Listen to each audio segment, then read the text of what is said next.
Kapapasok na pong balita, inilagay na sa lookout bulletin ng Bureau of Immigration sina Denise Cornejo, Cedric at Bernice Lee at dalaw pang sangkot sa pambubugbog sa aktor na si Vong Navarro.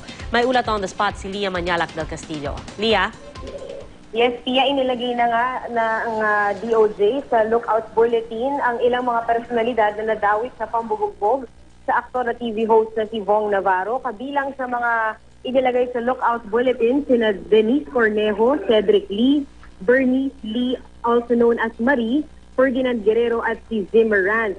Ngayong araw ipinalabas ni Secretary de Lima yung lookout bulletin na ipinadala na sa Bureau of Immigration.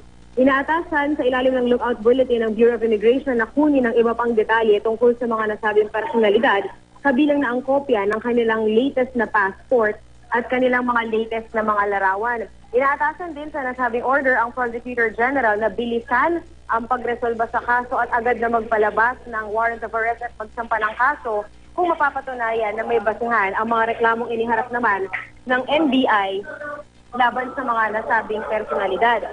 Kasabay niyan ay binuo na rin ng DOJ ang three-woman panel na hahawak sa mga reklamong sinampa ng NBI. Kaugnay pa rin ng insidente ito. Ang mga miyembro ng panel ay si Assistant State Prosecutor Olivia Torrevillas, Assistant State Prosecutor Hazel De Sena Valdez, at Assistant State Prosecutor Marie Elvira Herrera. Samantala, Pia, ay kinumpirma ng BIR na nagsimula na silang makatanggap ng mga impormasyon tungkol sa mga di-umano'y negosyo ni Cedric Lee na isa rin sa nasangkot sa pambubugbog sa aktor.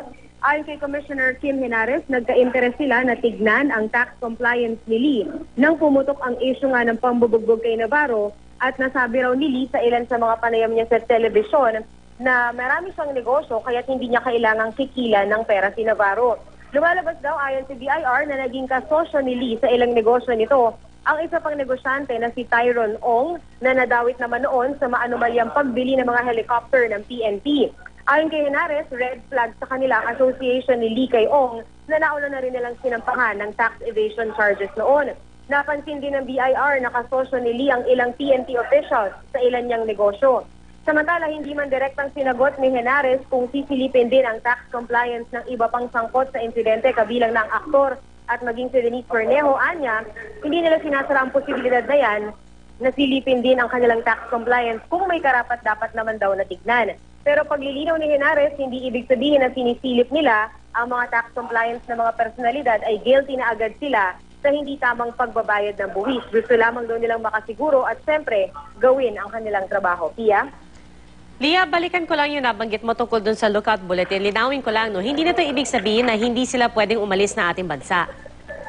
Yes, Tia. Ang kapangyarihan kasi ng DOJ na maglabas ng whole departure order para mapigilan ng isang taong na humaharap sa isang reklamo o kaso ay pinipigilan ngayon nung pa rin RO na pinalabas ng Supreme Court noon pang taong 2011. Kaya ang pwede lamang gawin ng DOJ na magpalabas ng lookout bulletin. Ibig sabihin, makakalabas pa rin ng bansa yung mga personalidad. Pero once na lumabas sila, ay kailangang i-alerto ng immigration yan doon sa mga humahawak sa mga kaso.